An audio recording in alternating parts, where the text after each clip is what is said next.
can you just give us 3 tips for everybody in this hall? What can we all do to live better?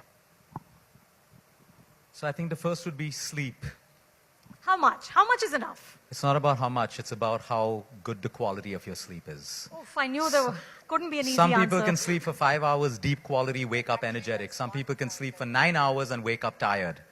It is the quality of sleep. And today we need to understand that sleep deprivation is one of the root causes of most diseases. We need to understand most diseases that we're talking about today, diabetes, cancer, they're inflammatory diseases caused by inflammation. While we sleep, inflammation automatically reduces.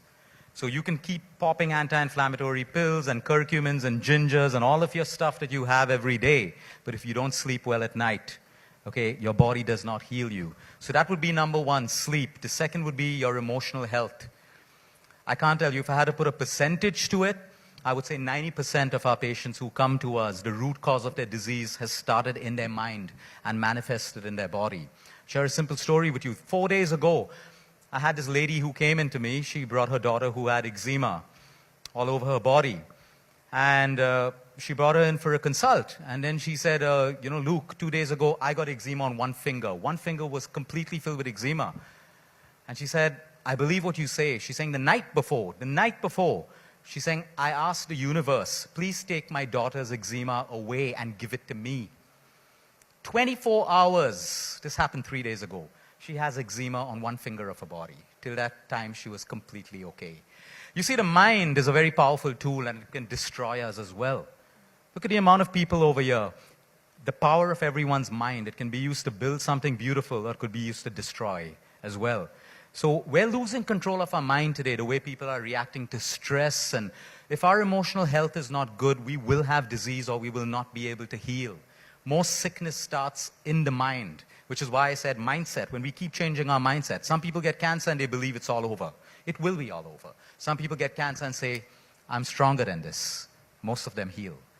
So emotional stress, and again, everyone says, oh, but this is life, I have stress.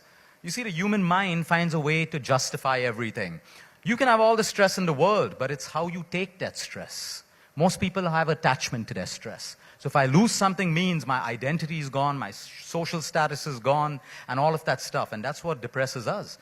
Everyone has a problem. Everyone has a problem, but it is how you face it. So when we tell people meditate, like Tahira said, find a path where you have faith. These are real things because it grounds you. It grounds you. So today I may wake up with all the stress in the world, but I am grounded because of my faith, my practice, what I do. And that stress doesn't make me sick. So emotional stress, number 2. Number 3, again, it is not a food. It is not a superfood. So if people are waiting for me to list down the top 3 superfoods, that's all on Google. It doesn't really work. There are so many people who take superfoods. It doesn't mean their life is going to change or their disease is going to go. The third thing is self-discipline. I cannot tell you, if anyone thinks about anything they want to achieve in their life or they haven't achieved it or sickness, first look at self-discipline. Most people struggle to lose weight today. Self-discipline. Again, self-discipline. Whether you're trying to heal the disease, you're trying to change your relationship, you're trying to build a career, it comes down to self-discipline. It is the bitter and the ugly truth that no one wants to accept because self-discipline is difficult. It is difficult. Today we don't have self-discipline, so we say, let's work out 5 days in a week and binge drink on the weekend. You've just undone the 5 days of good work and the next 5 days.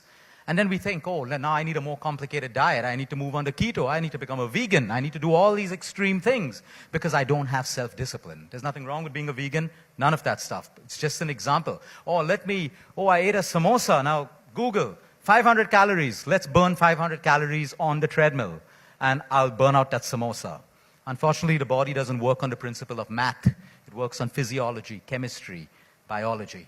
You cannot burn those calories. So people start eating with guilt. People start getting fearful of food. And all they need is self-discipline. You like food, eat it. Be a foodie, but why must you overeat?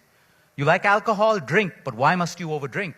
I tell people the problem is not with sugar. The problem is not with alcohol. The problem is with the person. Because there are so many people who drink and they're absolutely fine. They don't become alcoholics. They don't mess up their livers. There are so many people who enjoy white sugar and they're absolutely fine. And there are some people where this destroys their life. The problem is with that person and self-discipline. So these would be my 3 tips. Instill self-discipline. The reasons why we can't instill it. Why is self-discipline so difficult? Number one, bitter, ugly truth. We have egos and pride.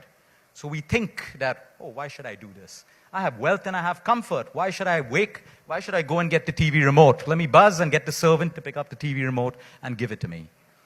We think we earn that because we have wealth and we have position. Self-discipline doesn't matter whether you're a sheikh, whether you're a king, whether you're a queen, whether you're the owner of a company. Self-discipline is something that you will do every day, over and over again, until it becomes a habit, like brushing your teeth.